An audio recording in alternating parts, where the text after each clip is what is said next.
Hoy estudiaremos el poder del perdón. La idea del perdón plantea preguntas a muchas personas. ¿Qué es el perdón? Si perdonamos a alguien que nos ha hecho mucho daño antes que se arrepienta, ¿estamos justificando su comportamiento? Si perdonamos a un individuo, ¿significa eso que debemos establecer o restablecer una relación cercana con él o con ella? ¿El perdón siempre reconstruye las relaciones? Bueno, la vida de José ilustra el poder del perdón.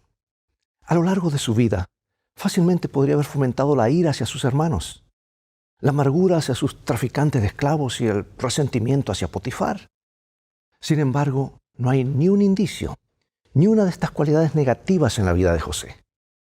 Es un excelente ejemplo de la gracia del perdón. A lo largo de esta lección veremos cómo el perdón nos libera del veneno de la amargura, porque el perdón nos cambia, nos libera de la esclavitud del resentimiento. El corazón de José se llenó de perdón antes de que sus hermanos se lo pidieran, porque sintió que Dios tenía un propósito primordial para su vida.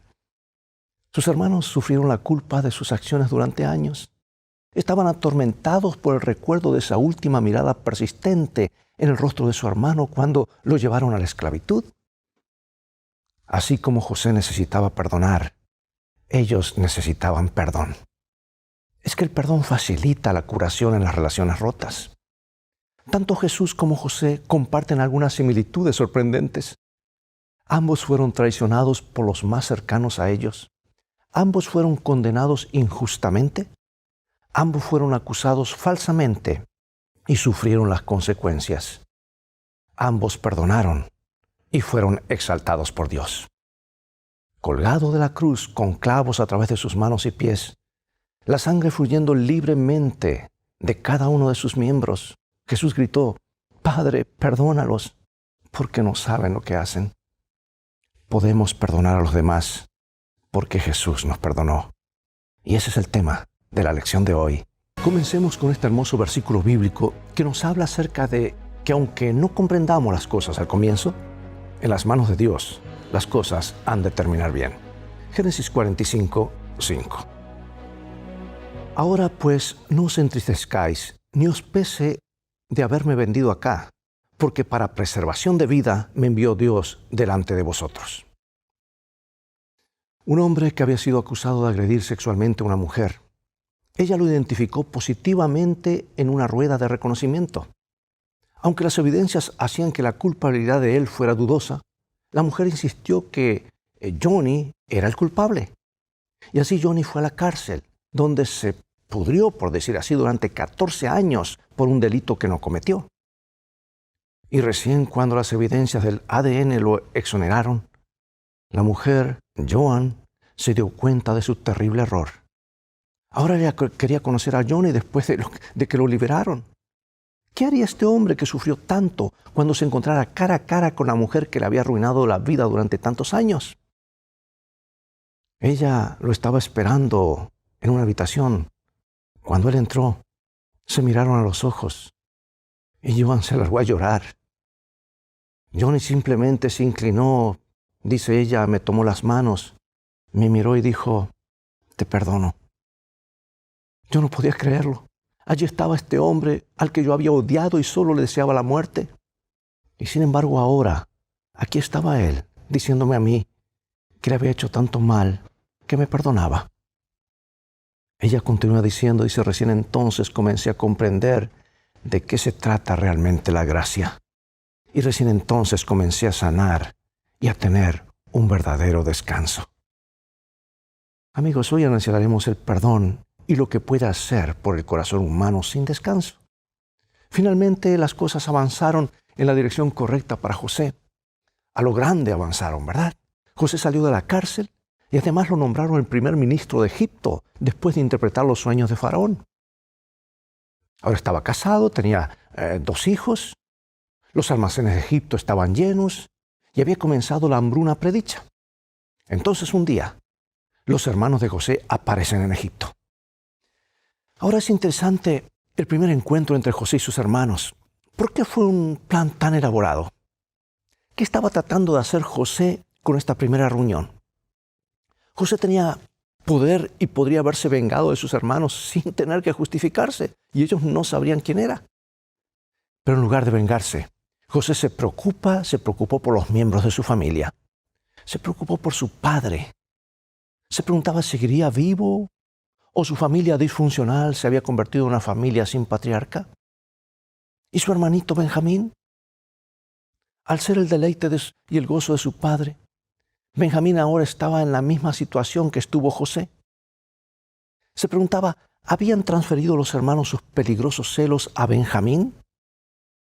Bueno, José ahora está en condiciones de cuidar a estas personas vulnerables de su familia, y eso es lo que hace. Amados, practicar los principios bíblicos en nuestras relaciones no significa que podamos o debamos aceptar el abuso. No. Cada uno es precioso a los ojos de Dios. Jesús pagó el precio máximo en la cruz por cada uno de nosotros. Pero ¿por qué Jesús se toma como algo tan personal el abuso y la desatención de los demás? San Mateo capítulo 25 nos explica. Dice, porque tuve hambre y no me disteis de comer, tuve sed y no me disteis de beber, fui forastero y no me recogisteis, estuve desnudo y no me cubristeis, enfermo y en la cárcel y no me visitasteis. Entonces también ellos le responderán diciendo, Señor, ¿cuándo te vimos hambriento, sediento, forastero, desnudo, enfermo o en la cárcel y no te servimos? Entonces les responderá diciendo, de cierto os digo, que en cuanto lo hicisteis a uno de estos más pequeños, tampoco a mí lo hicisteis. Amados, todos hemos sido comprados con la sangre de Jesús y legalmente todos somos suyos. Cualquiera que sea abusivo está atacando a lo que pertenece a Jesús. El abuso sexual y la violencia física o emocional nunca deben formar parte de la dinámica familiar. No se trata solo de una cuestión familiar privada que se resuelve internamente. Esto requerirá ayuda externa e intervención. Si tú o alguien de tu familia están siendo abusados, busca ayuda con un profesional de confianza. José perdonó a sus hermanos. No sabemos exactamente cuándo los perdonó, pero obviamente pasó mucho tiempo antes de que aparecieran. José probablemente nunca habría prosperado en Egipto si no los hubiera perdonado, porque lo más probable era que la ira y la amargura hubieran devorado su alma y perjudicado su relación con el Señor. Varios estudios de sobrevivientes de tragedias que otros le infligieron resaltan el hecho de que para las víctimas de los sufrimientos más espantosos, el perdón fue un factor clave para encontrar sanidad y recomponer su vida nuevamente. Sin perdón, continuamos siendo víctimas. El perdón tiene más que ver con nosotros mismos que con las personas que nos han hecho daño. Si bien José perdonó a sus hermanos, no estuvo dispuesto a retomar las relaciones familiares en el punto donde las dejó, es decir, en el pozo seco de Dotán. Tenía que averiguar si cambió algo, si había cambiado algo. Y ahora, ¿qué escuchó José? Génesis 42, versículos 21 en adelante. Y decían el uno al otro, verdaderamente hemos pecado contra nuestro hermano, pues vimos la angustia de su alma cuando nos rogaba, y no le escuchamos. Por eso ha venido sobre nosotros esta angustia. Entonces Rubén le respondió diciendo, ¿no os hablé yo y dije, no pequéis contra el joven y no escuchasteis? He aquí también se nos demanda su sangre. Pero ellos no sabían que los entendía José porque había intérprete entre ellos. Y se apartó José de ellos y lloró. Después volvió a ellos y les habló y tomó de entre ellos a Simeón y lo aprisionó a vista de ellos. Toda la comunicación se venía realizando mediante un intérprete, por lo que los hermanos de José no sabían que él entendía lo que ellos decían. José escuchó la confesión de sus hermanos. Los hermanos habían pensado que al deshacerse de José, éste ya no los delataría con su padre. Creyeron que ya no tendrían que soportar sus sueños ni ver cómo se deleitaba en su papel de favorito de su padre. Pero en lugar de hallar descanso, todos estos años se habían visto acosados por una conciencia culpable.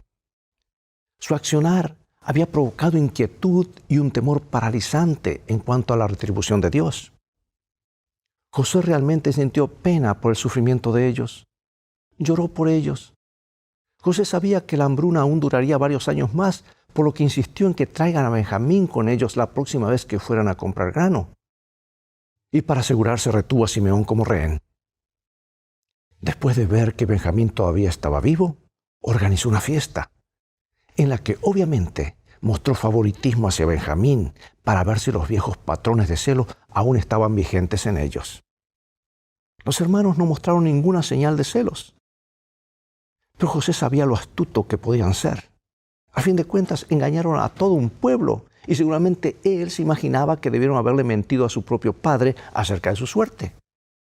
Por ende, define una prueba más importante. Vamos a la Biblia. Dice Génesis 41, 45, 1 al 15 lo siguiente. No podía ya José contenerse delante de todos los que estaban al lado suyo y clamó: haced salir de mi presencia a todos. Y no quedó nadie con él. Al darse a conocer José a sus hermanos, entonces se dio a llorar a gritos y oyeron los egipcios y oyó también la casa del faraón. Y dijo José a sus hermanos: yo soy José. ¿Vive aún mi padre? Y sus hermanos no pudieron responderle porque estaban turbados delante de él. Entonces dijo José a sus hermanos: acercaos ahora a mí. Y ellos se acercaron, y él les dijo: yo soy José vuestro hermano, al que vendisteis para Egipto. Ahora pues, no os entristezcáis, ni os pese de haberme vendido acá, porque para preservación de vida me envió Dios delante de vosotros. Pues ya ha habido 2 años de hambre en medio de la tierra, y aún quedan 5 años en los cuales ni habrá arada ni siega. Y Dios me envió delante de vosotros para preservaros posteridad sobre la tierra, y para daros vida por medio de gran liberación. Así pues, no me enviasteis acá vosotros, sino Dios, que me ha puesto por padre de Faraón y por señor de toda su casa, y por gobernador de toda la tierra de Egipto. Daos prisa, id a mi padre y decid: así dice tu hijo José, Dios me ha puesto por señor en todo Egipto. Ven a mí, no te detengas. Habitarás en la tierra de Gosén, y estarás cerca de mí tú y tus hijos, y los hijos de tus hijos, tus ganados y tus vacas y todo lo que tienes. Y allí te alimentaré, pues aún quedan 5 años de hambre, para que no perezcas de pobreza tú y tu casa y todo lo que tienes. He aquí vuestros ojos ven y los ojos de mi hermano Benjamín, que mi boca os habla. Haréis pues saber a mi padre toda mi gloria en Egipto y todo lo que habéis visto, y daos prisa y traed a mi padre acá. Y se echó sobre el cuello de Benjamín, su hermano, y lloró. Y también Benjamín lloró sobre su cuello. Si esta historia conmueve, ¿cuántas miles y millones más habrá que no conocemos y que tendremos la eternidad para compartir de aquellos que han recibido el perdón de Dios? Como dice el canto, cuán bella es esta historia. Mi tema ya en la gloria será contar la historia de Cristo y de su amor. El perdón se ha definido como la disposición a abandonar nuestro derecho al resentimiento, la condena y la venganza hacia un delincuente o grupo que actúe injustamente. La doctora Marilyn Armour, terapeuta familiar que trabajó con los sobrevivientes del Holocausto, con el objetivo de averiguar qué habían hecho estos sobrevivientes para dar un sentido a lo que les sucedió, ella escribe y dice: la idea del perdón es un acto intencional de la víctima. No es algo que simplemente suceda. El perdón no significa que no habrá consecuencias. El perdón no significa dejar a un abusador que un abusador continúe con sus patrones abusivos. No. El perdón significa que entregamos nuestro resentimiento y nuestro deseo de venganza a Dios. Si no, la ira, la amargura, el resentimiento y el odio harán que lo que esa persona o grupo nos haya hecho resulte aún peor. Sin duda, una de las claves para aprender a perdonar es captar cuánto se nos ha perdonado en Cristo. Todos hemos pecado, no solo contra otras personas, sino también contra Dios. En efecto, todo pecado es un pecado en contra de nuestro Señor y Hacedor. Sin embargo, en Jesús podemos reclamar el perdón total por todos esos pecados, no porque lo merezcamos, no lo merecemos, sino solo por la gracia de Dios hacia nosotros. Y una vez que podamos comprender esa verdad sagrada, una vez que podamos hacer nuestro ese perdón, una vez que podamos experimentar por nosotros mismos la realidad del perdón de Dios, podremos comenzar a soltar la amargura y perdonar a los demás. Perdonamos no porque los demás lo merezcan, ¿escuchaste? No porque lo merezcan, sino porque es lo que hemos recibido de Dios y lo necesitamos nosotros mismos. Y además, ¿con cuánta frecuencia nosotros también merecemos el perdón, verdad? Bueno, como vimos, José ofreció también una segunda oportunidad para las relaciones familiares. No hay rencores acá. No vuelve a las cosas que sucedieron en el pasado, ni comienza a traer el pasado. Es casi imposible comenzar de nuevo en una familia cuando todos nos hemos convertido en expertos en aprender la mejor manera de lastimarnos unos a otros. Porque ¿qué hacemos? Es ahondar esas heridas, ¿verdad? Pero no es así como reacciona José. Él quiere dejar atrás el pasado y seguir adelante con amor y aceptación. Yo creo que si José hubiese tenido una actitud diferente, esta historia hubiese tenido un final diferente, no tan feliz. Bienaventurados aquellos cuyas iniquidades son perdonadas y cuyos pecados son cubiertos. Bienaventurado el varón a quien el Señor no inculpa de pecados, nos dice el apóstol en Romanos, ¿verdad? ¿Qué está diciendo Pablo acá? Acerca de lo que se nos ha dado en Jesús y cómo esta maravillosa promesa debería impactar en nuestra manera de relacionarnos con aquellos que nos han lastimado. Ahora, lo que cuesta es ponerlo en práctica, ¿verdad? ¿Cómo ponerlo en práctica? A fin de poder perdonar, debemos admitir que nos han herido. Esto quizás sea difícil, ya que a veces nos sentimos más inclinados a enterrar nuestros sentimientos en lugar de superarlos. Está bien reconocer ante Dios nuestros sentimientos no cristianos de resentimiento e incluso de ira y decirle al Señor. Pero vemos que esto a menudo se expresa en los salmos. El salmista muchas veces se lamentó ante Dios. Puedo sentirme libre de decir a Dios que no me gustó lo que pasó, o cómo me trataron, o que esto me entristece, me enoja, o ambas cosas. Pero en la historia de José, lo vemos a él llorar cuando ve a sus hermanos nuevamente y al revivir alguno de los sentimientos de su pasado. Volvamos al epicentro mismo del perdón. ¿Qué nos dice la declaración de Jesús sobre la oportunidad de perdón? Padre, perdónalos, porque no saben lo que hacen. Jesús no esperó que a nosotros pidiésemos perdón primero. Tampoco tenemos que esperar a que nuestro ofensor pida perdón. Y tú dirás, ¿no será esto humillarnos demasiado? Podemos perdonar a los demás incluso sin que acepten nuestro perdón. Es algo que tú decides en tu mente. Es una actitud. Porque el perdón, como el amor, comienza con una decisión más que con un sentimiento. Podemos tomar la decisión de perdonar, aunque nuestras emociones quizás no concuerden con esta decisión. Dios sabe que es imposible tomar esta decisión con nuestras propias fuerzas. Pero todas las cosas son posibles para Dios. Es por eso que se nos dice que oremos por aquellos que nos han herido. En algunos casos quizás esta persona ya haya muerto, pero aún podemos orar pidiendo capacidad para perdonarla.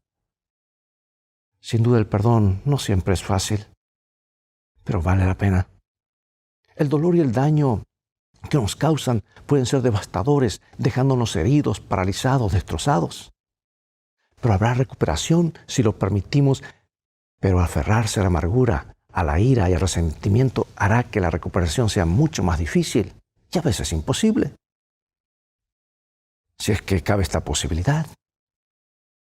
La cruz es el mejor ejemplo de lo que al mismo Dios le costó el perdón. ¿Dónde estaríamos hoy si Él no hubiese perdonado? ¿Captas tú el concepto que hay detrás del perdón? Y a veces somos tan limitados en querer perdonar a los demás. Si el Señor pudo experimentar eso por nosotros, a pesar de que sabía que muchos aún así lo rechazarían, entonces no cabe duda de que nosotros también podemos aprender a perdonar. Necesitamos perdonar. Si no es por el bien de esa persona, al menos por el tuyo. Yo debo perdonar a causa de mi propio bien. Y ahora, para finalizar, un par de citas inspiradas por Dios. Leo de Patriarcas y Profetas, páginas 244 y 245. Así como José fue vendido a los paganos por sus propios hermanos, Cristo fue vendido a sus enemigos más enconados por uno de sus discípulos. José fue acusado falsamente y arrojado en una prisión por causa de su virtud. Asimismo, Cristo fue menospreciado y rechazado porque su vida justa y abnegada reprendía el pecado. Y aunque no fue culpable de mal alguno, fue condenado por el testimonio de testigos falsos. La paciencia y la mansedumbre de José, bajo la injusticia y la opresión, el perdón que otorgó espontáneamente y su noble benevolencia para con sus hermanos inhumanos, representan la paciencia sin quejas del Salvador en medio de la malicia y el abuso de los impíos. Y su perdón, que otorgó no solo a sus asesinos, sino también a todos los que se alleguen a Él confesando sus pecados y buscando absolución. Otra cita hermosa. Nada puede justificar un espíritu no perdonador. Quien no es misericordioso hacia otros, muestra que él mismo no participa de la gracia perdonadora de Dios. En el perdón de Dios, el corazón del que yerra se acerca al gran corazón de amor infinito. La corriente de compasión divina fluye al alma del pecador y de él hacia las almas de los demás. La ternura y la misericordia que Cristo ha revelado en su propia vida preciosa se verán en quienes lleguen a ser participantes de su gracia. Bueno, más claro imposible, ¿verdad? La familia de José finalmente llega a Egipto. ¿No hay más secretos oscuros en la familia? Sus hermanos debieron de haber admitido que vendieron a José cuando le explicaron a su padre que el hijo que él pensaba que había muerto ahora era el primer ministro de Egipto. No fue fácil, ¿verdad? Pero la mentira los alcanzó y tuvieron que confesar. Tarde o temprano siempre así ocurre. Si bien quizá no siempre sea posible o prudente restablecer las relaciones, ¿sabes? Esto no significa que no podamos perdonar. Probablemente no podamos abrazar a nuestro agresor ni llorar con él. Pero es posible que deseemos expresar nuestro perdón verbalmente o por medio de una carta. Y luego es hora de dejar soltar el dolor lo más posible.